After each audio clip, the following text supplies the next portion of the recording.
Hey everyone, I'm Shannan from Blissful Being, and welcome to the first raw and real conversation today with Christy from the Common Nest. Hey, welcome, Yay. Christy. Thank Thank you you. so much for being here. Thank you so So much for having me. awesome. The first thing I would like to do is for both of us to just take a big, deep breath together in through our nose. Exhale out through your mouth. And one more time, in through your nose, out through your mouth. Perfect. Thank you. And one more question before we dive in. I consider myself the gratitude queen.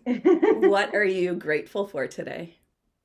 I am grateful for my family and my home. That's always top on the list, and they just are the world to me. And I have so much gratitude for the relationship that I have with my husband and the family and home that we've created together. Thank you. All right, so we are literally just going to dive right in, and I'm just going to ask you to tell us a little bit about yourself and your business. Well, I'm Christy from the Common Nest, and I help people create happier and healthier homes with a more holistic approach. And this approach is really about kind of coming home to ourselves and understanding how we feel about home within ourselves, and then creating our home outside of ourselves through that. And the holistic approach kind of follows a method that contains 5 different foundations, and each of these foundations kind of look at ourselves, our mindset, our motivation, and then different methods that we can use in our homes to create spaces that really support and nourish us and help ourselves and our people. So in our Wow, homes. awesome. Yeah. So I will speak to, and you and I have talked about this before, and I will point over here because I have your your PDF over here with the daily dozen and the weekly tasks, and those are two that I check all the time, which is one of the main reasons I wanted to have you on the show, because I find that with mental health, housework is probably one of the first things to go. Hmm. And for someone who suffers from OCD, it was probably one of the hardest things for me as part of my depression Hmm. was the house part. So seeing that you've basically put everything into this tiny manageable package, Hmm. and it wasn't overwhelming for me, because that's it, my perspective. I find that when I'm not feeling well, the house just gets so daunting and the dishes just pile. And every time you walk into the room, it just gets more and more overwhelming.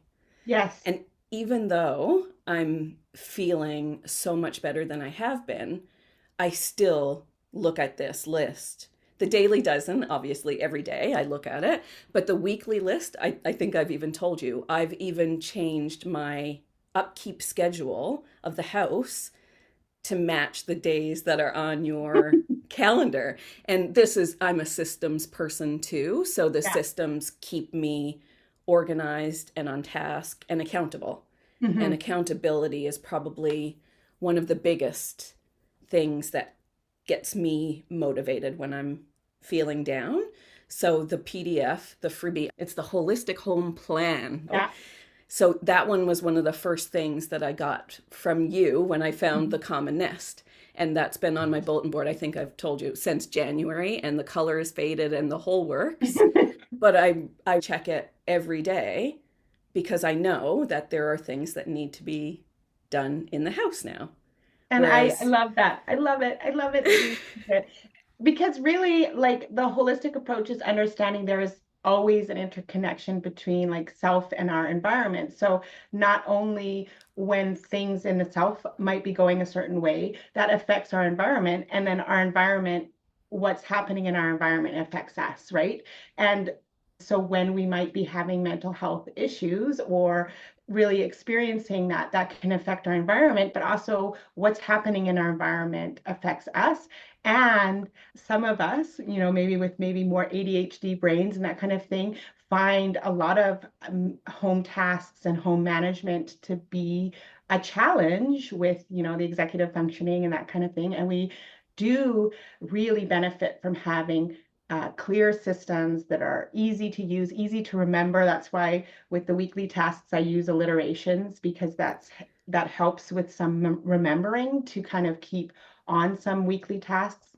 And when it's easier to do that, then we also kind of know what we're doing. We get into rhythms and routines, and that can be really soothing and calming for ourselves and for creating an environment that's really going to soothe and calm us as well. So yeah, it's really all very interconnected, our homes and ourselves. So yeah. So true.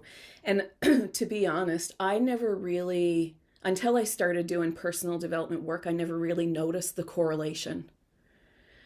But my therapist walked me through a visualization not too long ago, and it was about walking into a house that I considered untidy, messy, dirty, whatever words. And it was the first time that I've actually noticed how my body reacts. Because normally when you walk into a house that you're not pleased with or whatever, you react, or I do anyways. Oh, why is it so messy? Why is it so dirty? Can't you pick this up or whatever?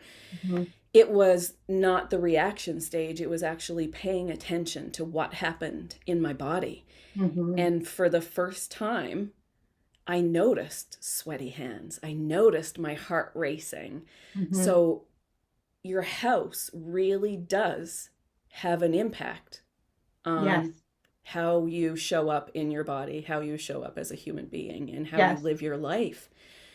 And this is one of the reasons that I wanted to have you on the show as the first episode, because for me, feeling like I had control over my house gave me the confidence I needed to feel like I had the control over other areas of my life. And I started with the house first. Yeah. And that often happens, like, you can. And one thing that is nice about the home is it's a physical thing that you can actually make change, do tasks, declutter an area. You can see that, and that has a actual physical effect on your body. And when we go into a space that maybe is a bit more disordered or cluttery, we start having thoughts about that, and that can raise our cortisol levels. This is especially true for women, because a lot of things about our environment and about home makes us we have stories about what that should mean about us, or what we should be able to do in our home environment or not do, and how we should keep it. And so it kind of becomes this reflection of ourselves and our identity, and we start telling ourselves all these stories, and all the stress comes up, and we physically can feel it in our body, and then it becomes a cycle, right? We have that stress, then we kind of can shut down and maybe not do so much in our environment. And making small little actions in our home can have like a profound effect on our mental and emotional and physical well-being. So that's absolutely true. So I have to ask, how did the common nest come into fruition, and how did the holistic home plan, like how did you come up with these ideas? Where did they start from? Well, I think I've always loved home and loved the idea of home and loved sort of all things home. But I think, like, if you really go back to it, I grew up in a home where there were so many great things about it, and there were so many things that were not great about it.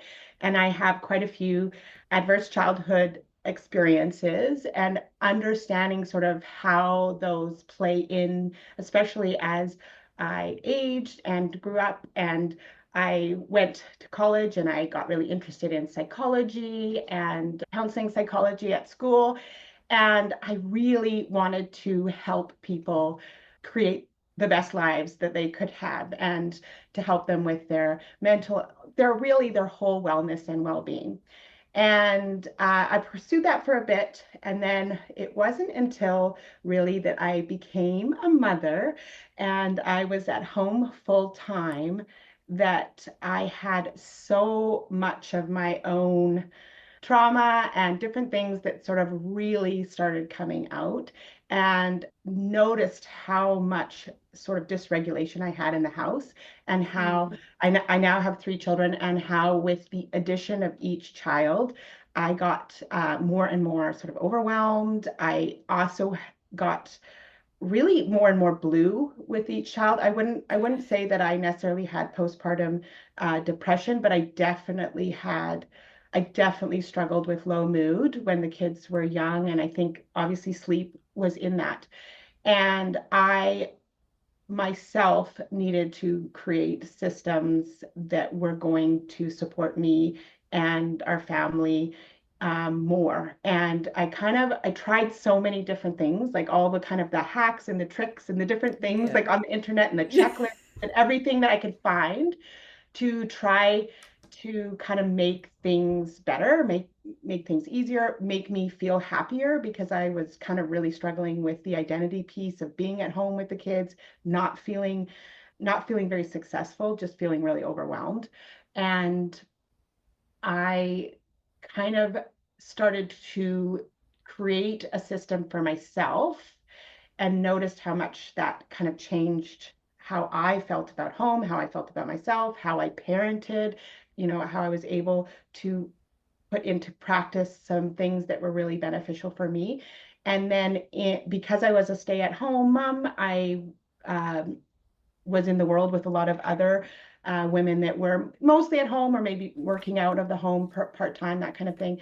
And realizing and seeing, especially with sort of my psychology background, how much it was impacting those around me and myself. And I really started to like dive deep into kind of merging those, and how could I create something that would be able to help people kind of in that way. And that's sort of how the Common Nest was born. And I just sort of started like sharing stuff on Instagram and that kind of, and once I sort of started sharing and I had more feedback, I really put together the holistic home method, that is the method that I offer. And it does encompasses sort of everything that I had kind of used and experienced in my own life, and brought in the psychology and seeing kind of what can really benefit us in our homes, and help us recover from trauma and break cycles in our own homes, Yes. and really nourish ourselves in a way that is the most supportive, so that our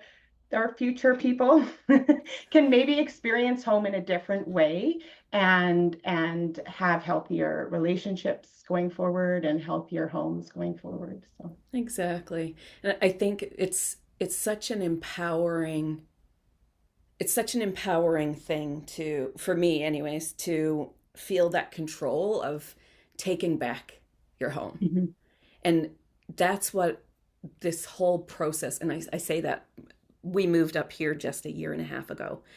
And that is when I really took charge of the house, because this is the first time I've not worked Mhm. from an office, corporate 9 to 5, since I was 16. Mhm. And being at home in a different town where I didn't know anyone. So we're 3 hours north of Victoria. I didn't know anyone. So when we moved in, that was basically the first thing I tackled, was the house. I got rid of so many things. The people at the thrift store know me by first name because I brought so much stuff there. But once you start the unloading, and I show my body, because that's what it feels like for me, is every time I took a box out of the house or a Mhm. bag of clothes out of the closet, I felt like I was just taking layers and years of just yuckiness. Yeah. That's like, I don't even know how to describe it. It was like, why am I holding on to these pants from 10 years ago that don't fit because they were beautiful? Can't I just find a new pair that fits me now in the body that I'm in and be more confident in that? Mhm. Right? Like Yes. the things that we hold on to sometimes keep us attached to those stories that you're referring to. Yeah. Yeah, And our stuff says so much about our thoughts and our stories, yeah, and why we hold on to things. There's so many different reasons, and we can have so many blocks about our stuff, why we have it, why we don't have it, what we have, what we Mm-hmm. don't have, and sort of like understanding that connection between ourself and our stuff. And Absolutely. yeah, yeah. Was there like a pivotal point for you after you had the kids, before you like fully did the deep dive into the common nest and the holistic whole plan? Was there a specific time or a specific practice or a specific something that somebody had said to you that was like a turning point that made you realize, like, oh, this is what it's all about? Well, yes, yes, I guess there was. So before I had kids, I worked for a while in ministry and I kind of did Christian counseling through ministry. And part of that was I organized a ladies group. And that was actually when I was first introduced to a home system, like actually having like a cleaning routine. And I thought it was great. And I used it because I thought, oh, well, this will help me clean my home. But it was like my husband and I in a very small space, and we didn't have much stuff like that. It was just, it wasn't really necessary. And when we had the kids, I thought I need something. So I'm going to start doing this system that I had learned. It was called the Fly Lady. It's a very kind of old, and I think it is kind of in churchy circles. But I started doing it, and I got really wrapped up in unrealistic sort of expectations of what the house, like I got too much focused on I should be following the system, so my home should look like this all the time. And if it doesn't look like that, then it's like I'm doing something wrong. And when I was sort of at that sort of exhaustion and breaking point, and I actually think that it was maybe like a year or two before the pandemic, I started getting really into audiobooks. And I have always loved personal development and everything psychology. But I've never actually been a very strong reader. I had learning disabilities growing up and that kind of thing. And so that was always a limitation for me. And once I discovered audiobooks, I love learning, I love knowledge. And it was finally a medium that I could actually like receive that. And I listened to quite a few books on sort of meditation, and I started meditating in the mornings, and that just changed like everything, and in myself, and also realizing this is part of what's missing in my routines and in my plans, and I need to take these sort of hard methods, these hustle sort of home things about presentation and whatever, and kind of bring them together with these wellness sort of pieces of mindfulness and meditation, and bring them together to really have like a more complete whole. And it's something that sort of happened slowly. And it wasn't really until the pandemic where a lot of us were home and only Yeah. home and no other option.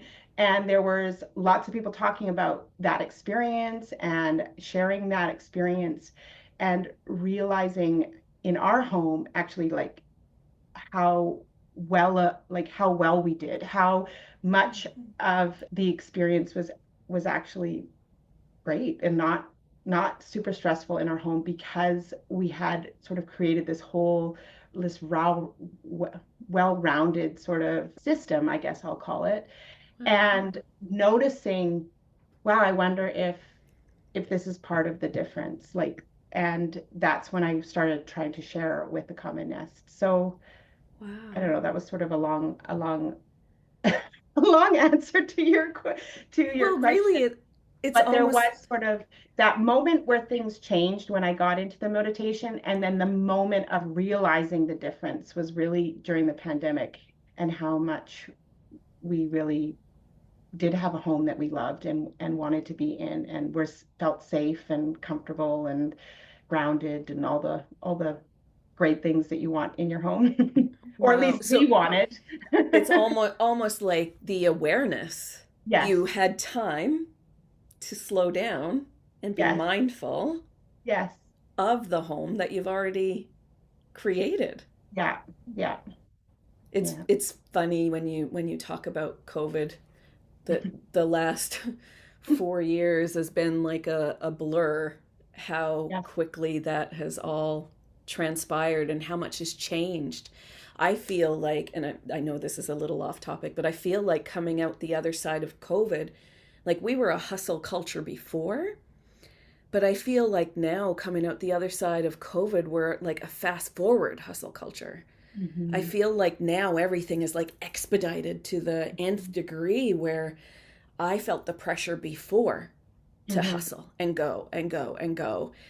And now it's like the world is on fast forward. Is that just me, or is that like I have No, that I think that's a feeling? lot of people. I think there, I mean, we've been living in a state of stress, right? Like Yeah.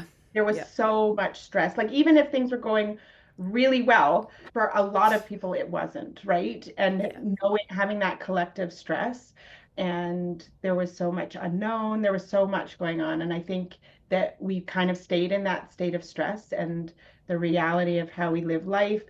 I mean, there were so many great things about technology that we could use during the pandemic, but I Yes. think that sort of the dive into that and maybe a little bit less connection, physical connection with people. I mean, relationships, right? Yeah.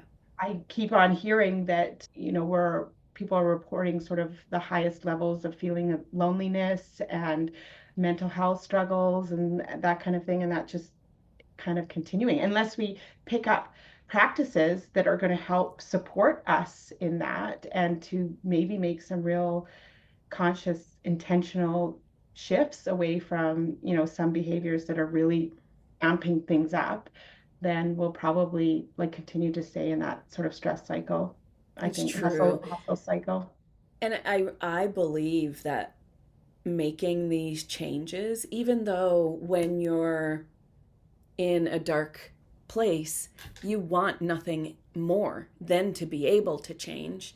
Mm-hmm. But I think when you actually become aware and know that you can make these changes, but they're going to be slow Mm-hmm. Mm-hmm. and take practice, which is why we call all of these mindfulness, I'll say, well, they're practices. All these mindfulness things that I'm sharing all the time, I call them practices because that's what they are.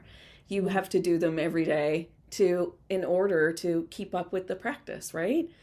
So that brings me to my next question. And this is a little bit of a deeper one. What does resilience mean to you? Oh, resilience. Resilience. I think resilience means that, well, we are all going to have difficult times, different challenges in our life. And when we build resilience, which I think it's something that you can, it's a practice, it's a skill that you can develop and build. And when we do, it is our ability to hold those challenges and then convert them into strength in some way. And Mm. so I've thought about this a lot with my own kids because I think resilience is actually just an incredible skill to have in your life, and trying to figure out how do I actually teach this or help them to develop in themselves without necessarily having them go through all the, because you kind of want to Yes. protect them and not have them go through all Yes. these like challenging situations or whatever, but really having them be able to look at the challenging situation and how can I turn this into strength for my own life and really for others as well. So that's kind of where I see, kind of feels like a bit of a vague response, but that's No, no, and I didn't like I don't have a dictionary definition either. It was my word of the year last year. oh, And okay. yeah, and I feel like last year was just such an impactful year for me. Um dad, my Mm-hmm. dad passed. Mm-hmm. I lost a childhood friend Mm-hmm. around a year later, like it's just been a lot. We sold our home in Victoria. We moved 3 hours away. We're in a whole new town. I started a business. I'm not working a 9 to 5. So last year was a really big year. And I I did almost like I didn't even know what resilience was in the beginning, but I just kept saying it to myself when I woke up in the morning. Be resilient today, Shan. Be resilient today, Shan. And to me, resilience means just not giving up. Mm-hmm. Mm-hmm. No matter what the fight is, it doesn't have to be mental health or whatever the struggle is. It's just having the perseverance to just keep going Mm-hmm. and to learn. And I think that's the biggest takeaway from all of this work that I'm doing, that we're all doing, is the learning and the awareness. Mm-hmm. Because for me, I'm in my mid 40s.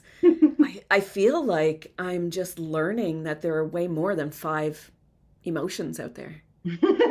Right? Like, I'm learning that it's okay to have more than these 5 things. Mm-hmm. Like, I'm learning how I react in my body, how an untidy or a disorganized home shows up in my body and how it affects me. Mm-hmm. And I'm going to say this to you because this is a very powerful statement that impacted how I looked at our house.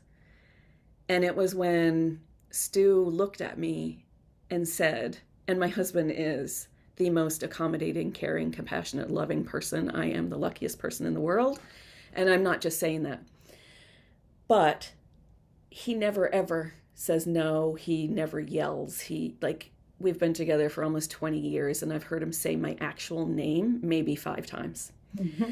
So when he spoke up, it really landed. And it was him saying, sweetie, I live here too. Is it okay if I leave some of my stuff around? Yeah.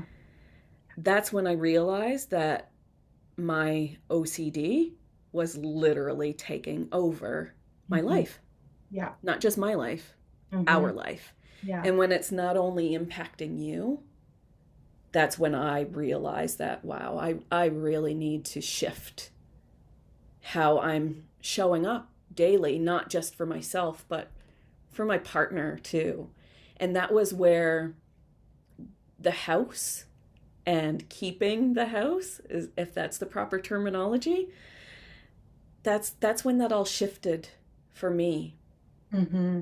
Mm-hmm. And for me, the house I say still, because I still struggle with this every day, is about control. Mm-hmm. But now I show up differently. I walk into a room looking differently, observing differently. I don't walk into a room now observing all of the things that are out of place. And this is not like, this is diagnosed OCD where I'm not just being picky. This is like, it latches on to me and does not let go. Like, Mm-hmm. I cannot sit down until that thing is moved to where I think it needs to be. Mm-hmm. So for me, walking into a room and approaching it differently, it's taken a very long time to get there. Mm-hmm. But I want to share because it's so empowering that now I walk into a room and instead of me, sorry, I'm going to cry. I've made it this far without crying, but I walk into a room now and look at it as love lives here. Mm-hmm. Mm-hmm. Rather than this doesn't belong here. Mm-hmm. Mm-hmm. And it has been so freeing. It changes how I enter every room. Yeah. It really does. And it's a conscious awareness, a conscious decision that I have to make. So I'm being mindful as part of this. But I make the conscious decision before I walk into a room. It's almost like I'm pep talking myself. Mm-hmm. Everything's going to be okay when you walk in because love lives here. Yeah. But it really is just reframing how I walk into a room. Mm-hmm. So having a whole plan for how the house is supposed to be literally warms my heart.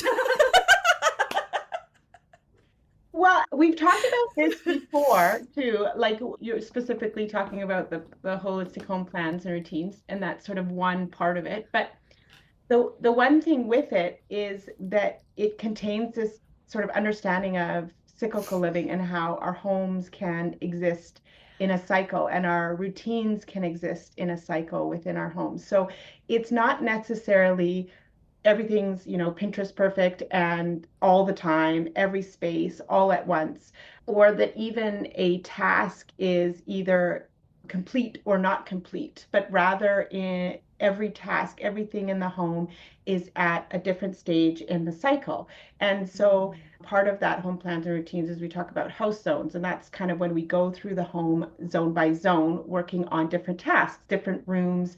And the one thing that can be really great about that is you have a plan, you have a structure, you know that at this time of the month, I will work in this area so that when you go into a different area at a different time of or that area at a different time of the month, you can see that it's maybe not totally put together, maybe not totally clean. There might be some clutter, but you're actually able to let go of it and say, you know what, I'm this week I'm kind of focusing in this area and I'm giving that area some love, and I'm going to give this other area love later. And it sort of not only helps us have structure and a plan for what we're doing, but also lets us let go of different areas when we're not working in that space, and understanding and letting go of the idea that I'm still doing laundry if the laundry has been washed and dried but not quite folded yet. I'm still in the middle of laundry. It's not that the laundry's not done, I'm in the middle of the cycle. And sort of bringing in that sort of love and self-compassion sort of into it, and sort of acknowledging how am I moving forward in this, and small little baby steps, right? Like you Yes. changing that, this is love, I'm creating love in this space, and letting go of things that didn't happen overnight. That's something that you took mindful action every day to make small little steps, and every little step makes such a big difference in the whole picture, right? And I relate so much to that, especially with the kids, and kids make messes everywhere and kids have Yeah. their own spaces. And especially now that my kids are getting to kind of the teen and preteen, it's that balance of allowing them to have their own spaces, and for their own spaces to look a certain way, and to let go of what that might look like. And I think I'm particularly more open to it because I had a divorced parents. So one of my households was in real estate, and they sold and designed and flipped and built houses. So every year or so, we moved to a different home. And most of the time, the house was for sale. It's to some extent. So it's always really a show home. So I basically one of my houses, I lived in a show home. And I didn't always have a lot of autonomy or independence about how my space looked, right? If I put a poster on the wall, it was usually taken down by the time I got home from school. Or if I changed my comforter, it might have been changed. And I'm not saying this in a way that is casting negativity on my family, because that was something that was, how they made a living and whatever. But I recognize that so much, that was something where I wasn't really able to be creative in my own space, have my independence and my autonomy.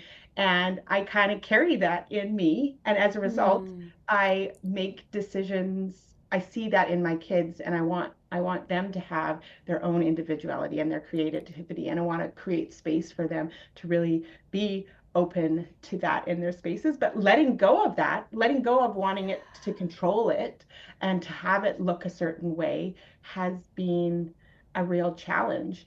And that's just like one example of how, things that happen in our homes growing up get continued on. Those stories, those Yeah. different ideas that we have, that we carry into our homes as adults, of what our expectations might be, all those shoulds that are running around in our head, and really evaluating, are these beneficial to the life that I want to live? Are these actually moving me towards the life that I want to live and the home that I actually want to create? Not just for my people, but for like me For personally, you right? too.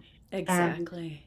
I think a lot of really diving into home is evaluating, you know, what are the shoulds? What are those stories that I've been told or that I think, what are all those expectations that I can actually just totally let go of and create a totally different home for myself? Wow.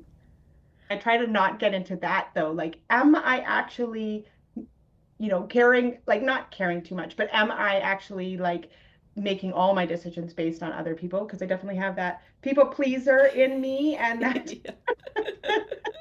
you are not, I'm Oh, trying also to be like, you are not my whole identity. I have my own. yes, of course.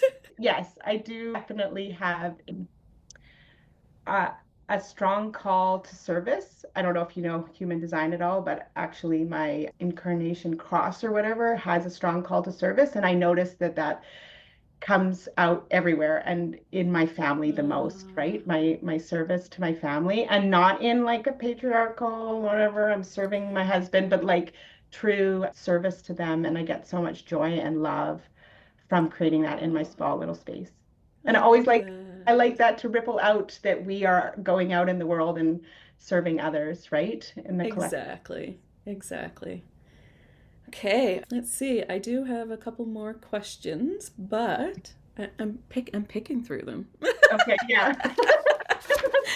So I'm going to read for a moment. Yes.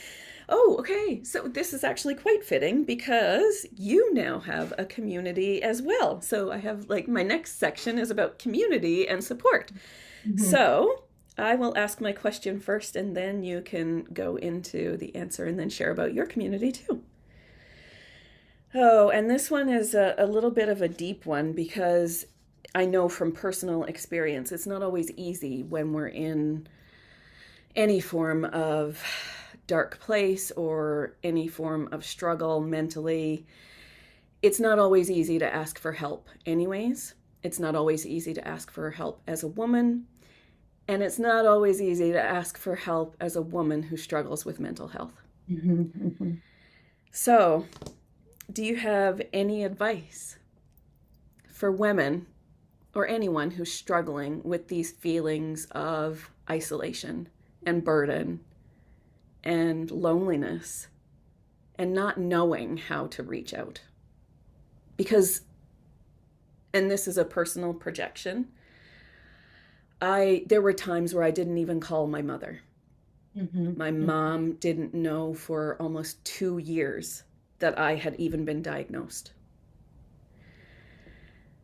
So, secluding ourselves is what we do for our own comfort. Mhm, mhm, And I know now that there are people who wanted to help but didn't know how. mhm. So, as someone who has struggled, how would you give that advice to someone? And what advice would you actually give? Mm. Yes. It's, it is often hard to reach out, especially when we're struggling.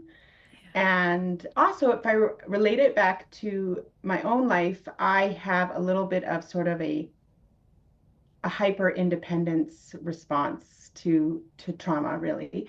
And there were times in my childhood that I struggled to have a voice, and I did actually reach out for help. And I did get the help I needed, but I also, there were a lot of consequences of reaching out and of my voice that actually were somewhat negative, or at least at the time as a child, I perceived them to be negative.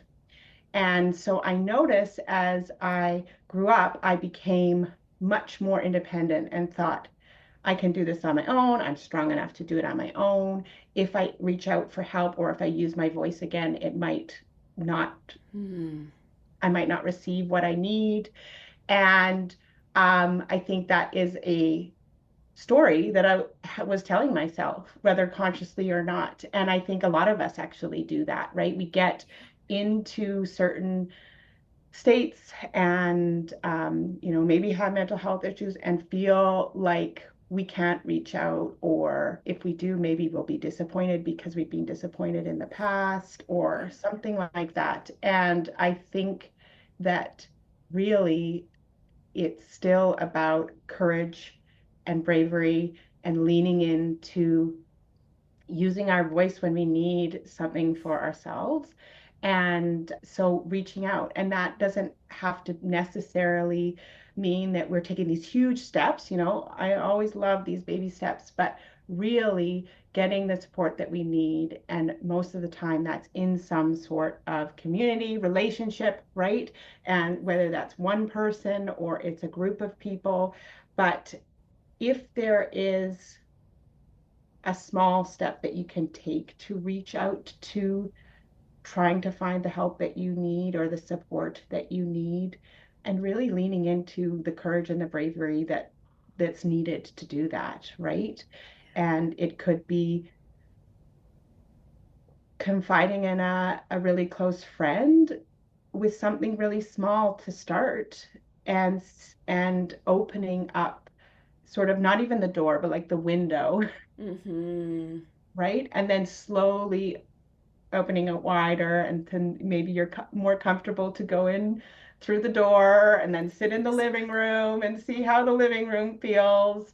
And it is also like a skill that you can develop. So the more that you practice it, the more that you practice reaching out, the more that you practice using your voice, the more that you practice asking for help where you need it, the better you actually get at doing it. And also being open to receiving it, because I think that's another thing that can happen, right? We can take this step to ask for help, but we haven't actually created the space for us to be able to receive that help.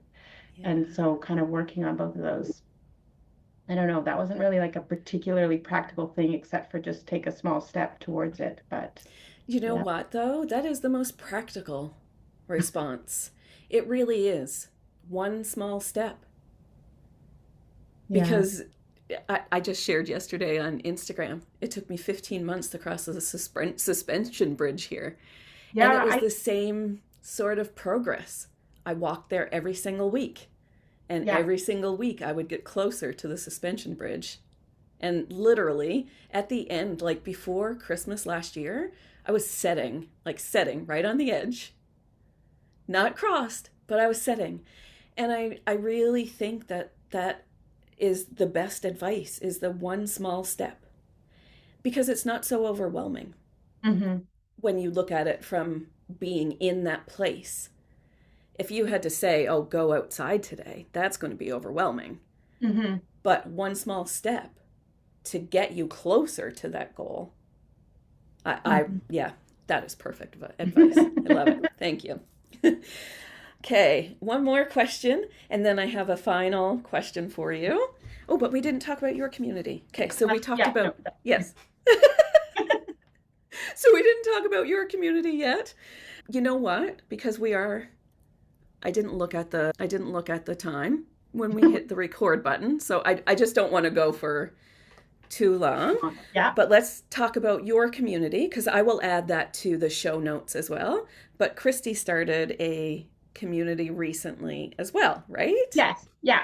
It's an extension of the Common Nest, and it's a free community. Oh, It's it is called the free. Common Nest Collective, and really it's just a space where we come together as home creators and talk about different things with homes, our common sort of struggles and our connections, and just share with each other. Right now, during the summer, I am actually walking through the holistic home plans and routines, and we're kind of talking about them in a general way. I do Okay. have a program that actually really gets deep into the home plans and routines and implementing them. So in the community, we are kind of just going through the different parts of the holistic home plans and routines. And in the fall, we will move on to a different foundation. So the 5 foundations are mindset Perfect. and motivation, um, release and reset, which is all about decluttering not only our physical spaces, but our heads and our hearts as well. The third foundation is home plans and routines. So that's basically what we've been talking about a lot today. And that is a home system that connects tasks of the home with in a way that supports our well-being as well. So it has practices that will support us mentally, emotionally, physically as well. Oh, And then the fourth foundation is design and decor. So that's all about designing our spaces and decorating our spaces to fit with function and beauty, right? So we're really ooh. supporting ourselves and our spaces through aesthetics and a way that's going to be functional for us. And then the fifth foundation is cyclical living, which we kind of touched on a little bit already as well. But that whole idea of how we can lean into the natural rhythms and cycles of life to increase our energy and to help us have more flow in our home and in our lives. So, Oh, that's really cool. I didn't know you did that part, the cyclical living yeah, part. That's like with the seasons and stuff, right? we look at Oh. we look at the body and the moon. So those are the monthly cycles that we experience. We look at the seasons of the year, so understanding how we can create home within these sort of seasons of the year and lean into that. And then we also look at seasons of life and understanding what season of life are we actually in, and where is our Cool. energy at within that season, is our capacity within that season, and really acknowledging and appreciating where we're at and what we can do in our homes when we're there to kind Wow, of that sounds awesome. yeah. And I didn't realize that your community was free, so I will be joining now too. But how often do you do community calls? I do, it's in Facebook at the Facebook. moment. I used to Okay. have it in a private app, and I felt that I wanted to experiment with Facebook because it was a space that people were more familiar with and were naturally there, and I wanted to see kind of how that would be. So in the summer, I moved it to Facebook. And so once week on Mondays, I do a live and we talk about kind of what the topic is for that week. Okay. And then I do different posts and stuff within the community for people to Awesome. engage. Mhm. Perfect. And for the show notes afterwards, you will provide me with all of like your information, how to contact you, maybe like a freebie, a downloadable, like the one that I have, the holistic home plan, unless Yes. you have other freebies, but I've referenced this one so much and use it so much that I think it's like a quick and easy one that you can, Yeah, we can go with that freebie, which is the snapshot. It's just a yeah, one but page. Yeah. if you Yeah. have other ones, you can send me whatever. I'll take whatever and share, of course, but I'll take whatever you're giving us. And I think we are pretty close to an hour. I'm not really sure, but I do have one final question. And this one is it's almost like a dream, I guess. What's one change you would like to see in how society approaches mental health? I think you might have cut for a minute. So what is a change you would like to see in the way society approaches Approaches mental mental health? health. Hmm.